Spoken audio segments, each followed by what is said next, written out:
So now we'll be talking about construct validity. Construct validity is asking, are you measuring what you say you're measuring or what you think you're measuring?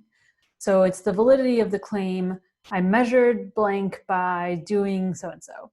So for example, I could say, I measured happiness by looking at whether people were smiling. Is that a valid way to measure happiness? Am I really measuring happiness if I'm looking at whether people are smiling? Or I measured happiness by counting how many Facebook friends a person has. You could question that validity right off the bat. Or how about I measured happiness by observing how much weight a person can lift. Already we should have very serious questions about the construct validity of that claim. So a claim can be valid or not depending on not just what method was used, the second blank, but also what we're using it to measure. So remember, validity is a property of a claim or an inference. I'm inferring that people are happy based on whether they're smiling or not, and not of the method itself, not of smiling. Smiling could be a valid measure of some things and not others. So for example, if I say I measured blank by asking people to rate their level of satisfaction on a scale from 1 terrible to 10 excellent, if I said I measured happiness by asking people to do this, that could have construct validity. That could be a valid claim that this is a good way to measure happiness. But if instead in that first blank I put creativity, I measured creativity by asking people to rate their level of life satisfaction on a scale from 1 to 10, that doesn't sound like a valid claim, right? So we always have to keep in mind both sides of that. What are you saying you're measuring, and then what did you actually do to measure it? So construct validity is about one variable and how you measured it. And each variable could be defined at two levels. There's the kind of abstract level, the construct, the conceptual level. What broad concept are you trying to study? Are you trying to make inferences about? So maybe happiness or self-esteem or emotions. And then the operational level, which is how did you actually measure it? And this has to be a very clear, specific definition. I observed them for 10 minutes while they were playing a game with their friends and counted how many times they smiled, for example. And you probably want to give even more detail than that about how you operationalize the variable. So construct validity is about the match between the two levels. How well does the operationalization capture this abstract construct that you're interested in? So, for example, if I'm interested in studying happiness, that's my construct, the conceptual level, the broad abstract concept, that this is what I really want to make a claim about. It's what I want to learn about in my research. And then my operationalization of happiness could be the number of times a person smiles. It could be their self-report on the question, generally, how happy do you feel every day on a scale from 1 to 10, 1 being not at all, 10 being extremely. Maybe I have a physiological measure that I link to happiness. And for each of these, we could ask, is this a valid way to operationalize happiness? So these are the operationalizations, the operational level of definition, the specific way that we're estimating this broad abstract concept. So let's take another example. Let's take teaching effectiveness. This is a broad abstract concept. It's a construct that we may want to study. We may want to make claims about teaching effectiveness. And indeed, there's a ranking of universities called the Times Higher Education World University Rankings that just came out recently. University of Melbourne was ranked 32nd in the world. And one of the scores that goes into that ranking is a score of teaching effectiveness. So before you accept their claim that University of Melbourne is 32nd in the world, you probably want to ask, well, how did they operationalize each of the scores, including teaching effectiveness? And luckily they tell us a bit, not a lot of detail, but a bit about what went into the scores. So here's what they say goes into the teaching effectiveness score. So 15% of it is the reputation survey. 4.5% is the ratio of staff to students. How many students are there per staff member? Another chunk is the ratio of doctorates awarded to bachelor's degrees awarded. Another is the ratio of doctorates awarded to academic staff members, and then institutional income. So already we can start to critique the construct validity of how they operationalize teaching effectiveness. For example, you could ask, what does the institutional income have to do with teaching effectiveness? Maybe some universities could do a great job with fewer resources. Or you could ask about the ratio of doctorates to bachelor's degrees. That seems like a very indirect measure, if at all, of teaching effectiveness. So it's good to start engaging our critical thinking right away. When we find out how things were measured, we should start asking, is that a valid way to measure that thing? Are you making inferences about something that you really managed to measure well? So there are several steps in assessing construct validity. We're going to do this in a very cursory way. We could spend a whole semester just on construct validity.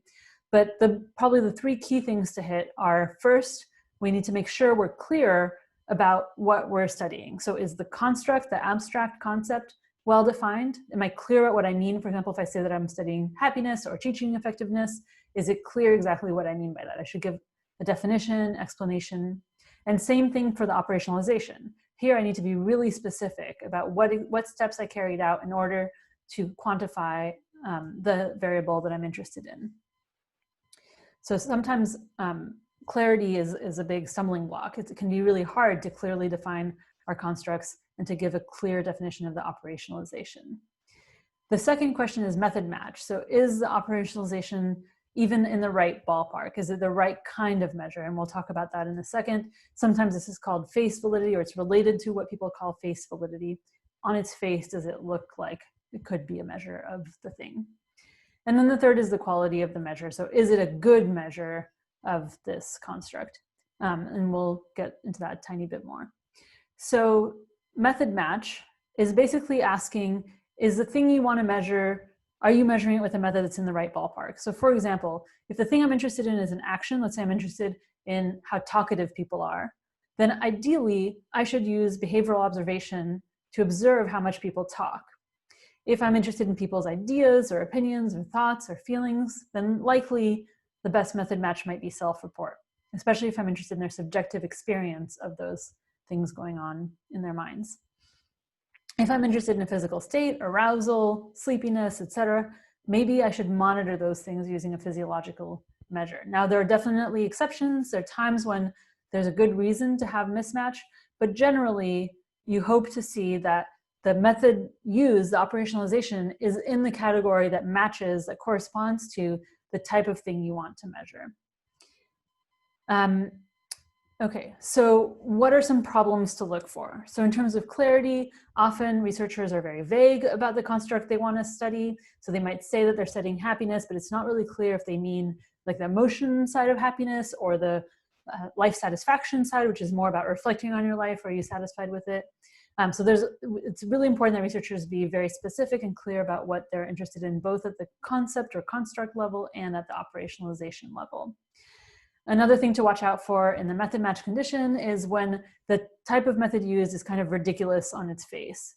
So sometimes researchers say they want to measure, arrogance, and they say, we ask people, are you arrogant? Well, you might think, well, probably on its face, that's not the best way to measure arrogance. You might think that people who are arrogant might not describe themselves as arrogant. I actually have some research on this, and it turns out they actually do. So it turns out that that might not be the best example, but you generally want to be critical. Let's say I want to study intelligence, and I get self-reports of intelligence. That should be raising red flags for you. There's probably better ways to measure intelligence than a self-report. Sometimes we have to make compromises, and so as long as the researchers admit that this is an imperfect measure, that there's poor method match, and then they're careful not to draw strong conclusions because of this gap between the construct and operationalization, then we might still think, well, that was worth doing. We learned something, and it would have been too hard or impossible to actually get good method match.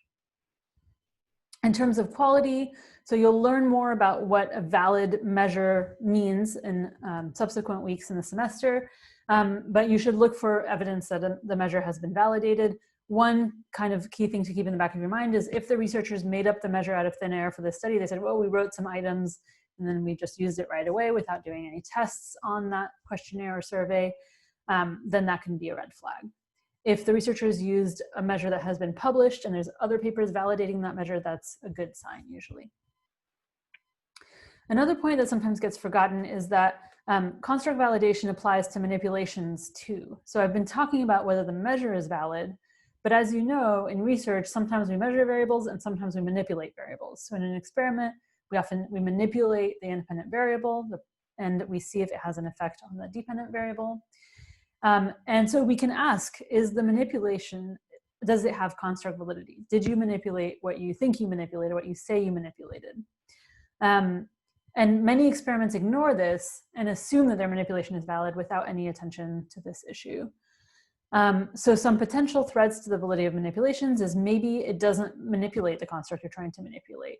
So for example, let's say I'm trying to manipulate mood, I'm trying to boost people's mood, and so I have them watch a funny video. And maybe it doesn't work because most people are in a pretty good mood already. The video isn't that funny, so it doesn't really boost people any higher than they already are.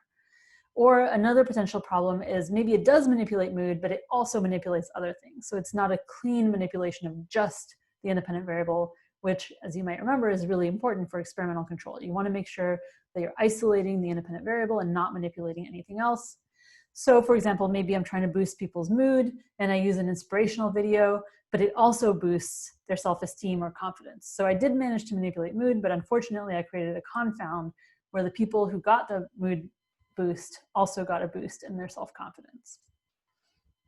One potential solution is to do a manipulation check. So run the manipulation and then ask participants maybe to self-report or observe their behavior or do something to try to see if you really did change their score on the construct that you attempted to manipulate. Now, that could sometimes mess up your study because if you ask them to report their mood, for example, maybe that draws attention to their mood and you don't want to do that because of what's going to happen in your experiment after the manipulation. In those cases, it might be possible to do a separate study just to validate the manipulation where you include a manipulation check. Also, you would want to make sure that the manipulation check doesn't just ask about the thing you tried to manipulate, but also measures other things that you want to make sure you didn't manipulate, that aren't confounds in your manipulation. We rarely see researchers taking care to make sure that their manipulations are valid, but this is something that deserves as much attention as the validity of measured variables. So to summarize, construct validity is asking, are you measuring or manipulating what you say you're measuring or manipulating? Or it's the validity of the claim, I measured or manipulated this variable by doing this thing, by using this kind of measure or manipulation.